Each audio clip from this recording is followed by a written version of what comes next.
Marshall!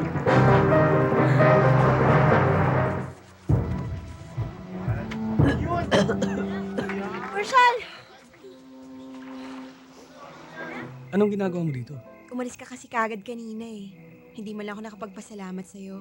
Ayoko kasing isipin mo ulit na naghihintay ako ng kapalit sa ginawa ko. Pasensya ka na. Hindi naging maganda yung ugali ko sa'yo nung una. Ayos lang yun. May alam akong pasyalan. Ito pala yung sinasabi mong secret place. Ang ganda pala dito eh. May girlfriend ka na ba? Meron. Kaya lang, hindi seryoso.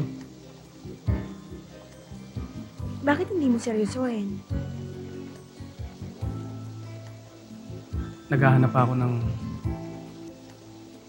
babaeng seseryosohin ko eh.